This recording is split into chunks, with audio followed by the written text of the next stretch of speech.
Hi friends, welcome to ஷைகனிஷ் media. இன்றைக்கி நம்ம சேனல் என்ன பார்க்க போகிறீங்கன்னா, வெஜிடபிள் ரைஸ் என்னோடய ஸ்டைலில் எப்படி பண்ண போகிறேன் அப்படிங்கிறத நான் சொல்ல போகிறேன் உங்கள்கிட்ட.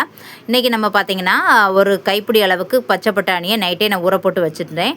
காஞ்ச பச்சை பட்டாணி, அதனால் நைட்டே நான் ஊற போட்டுட்டேன்.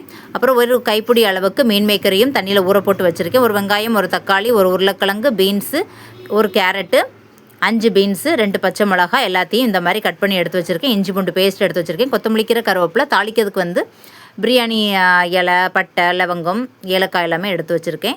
இப்போ நம்ம ஒரு கடாயில் 2 ஸ்பூன் ஆயில் ஆட் பண்ணிக்கலாம். ஆயில் ஆட் பண்ணிவிட்டு நம்ம எடுத்து வச்சுருந்த பட்டை, லவங்கம், பிரியாணி இலை, ஏலக்காய், கிராம்பு எல்லாத்தையும் போட்டு ஒரு வதக்கிக்கலாம். வதக்குனதுக்கப்புறம் பார்த்திங்கன்னா இஞ்சி பூண்டு பேஸ்ட்டையும் போட்டு ஒரு வதக்கிக்கலாம். நம்ம ஃபஸ்ட்டே இஞ்சி பூண்டு பேஸ்ட்டை போட்டு ஆயிலோட மிக்ஸ் ஆகிற மாதிரி நல்லா வதக்கி எடுக்கும்போது, அதுக்கப்புறம் நம்ம வெங்காயம், வெஜிடபிள்ஸ்லாம் போட்டு வதக்கும்போது பார்த்திங்கன்னா அதோட ஃப்ளேவர், இஞ்சி பூண்டோட ஃப்ளேவர் எல்லா காய்கறிகளையுமே ஆயிலோட மிக்ஸ் ஆகி நம்ம காய்கறிகளிலும் நல்லாவே அந்த மனம் சூப்பராக கிடைக்கும்.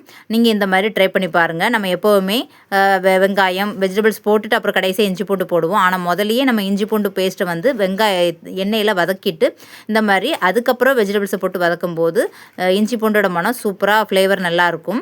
ட்ரை பண்ணி பாருங்கள். நம்ம எடுத்து வச்சுருந்த எல்லா வெஜிடபிள்ஸையும் போட்டு ஒரு வதக்கியாச்சு. அதுக்கப்புறம் ஒரு கைப்பிடி அளவுக்கு நம்ம ஊற வச்சுருந்த காஞ்ச பச்சை பட்டாணி, மீன் மேக்கர் எல்லாத்தையும் ஆட் பண்ணிக்கோங்க. ஆட் பண்ணி ஒரு வதக்கிக்கலாம். 1/2 டீஸ்பூன்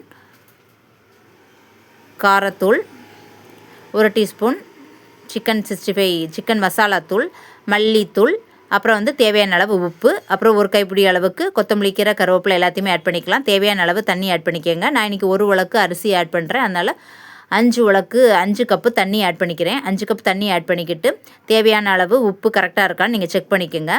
நல்லா மிக்ஸ் பண்ணி விட்டுக்கிட்டு ஒரு கொதி வந்த உடனே நம்ம ரைஸ் ஆட் பண்ணிக்கலாம். இன்றைக்கி நார்மலாக வீட்டில் வடிக்கக்கூடிய ரைஸில் தான் பண்ணுறேன். பிரியாணி ரைஸில் பண்ணலை. நார்மல் ரைஸ்லேயே தான் இன்றைக்கி வெஜிடபிள் ரைஸ் பண்ணி விட போகிறேன் பசங்களுக்கு. இன்றைக்கி லஞ்சுக்கு 4 விசில், 4 to 5 விசில் அடித்து எடுத்துடலாம். அவ்வளோதான், ரெடி ஆயிடுச்சு. நம்மளுடைய இன்றைக்கி ஸ்கூலுக்கு லஞ்ச் பாக்ஸ் ரெசிபி ரெடி ஆயிடுச்சு. சுட சுட குக்கர் வெஜிடபிள் ரைஸ் ரெடி ஆயிடுச்சு. ஈஸியாக நம்ம இந்த மாதிரி குக்கரில் பண்ணி எடுத்துட்டோன்னா காலையில் 1 ஹவரில் சடன்னு ஒரு முட்டையும் ஆம்லேட் போட்டு இல்லாட்டா அவிச்சு வச்சு கொடுத்து அனுப்பிடலாம். டேஸ்டியாக ஹெல்த்தியான முறையில் வெஜிடபிள் ரைஸ் பண்ணியாச்சு. இந்த வீடியோ உங்களுக்கு ரொம்ப பிடிச்சிருக்குன்னு நினைக்கிறேன். பிடிச்சிருந்தா சப்ஸ்கிரைப் பண்ணுங்கள், பக்கத்தோட பெல் பட்டனை கிளிக் பண்ணுங்கள், உங்கள் ஃப்ரெண்ட்ஸ் அண்ட் ஃபேமிலி சர்க்கிளுக்கு ஷேர் பண்ணுங்கள். பாய், see you, take care.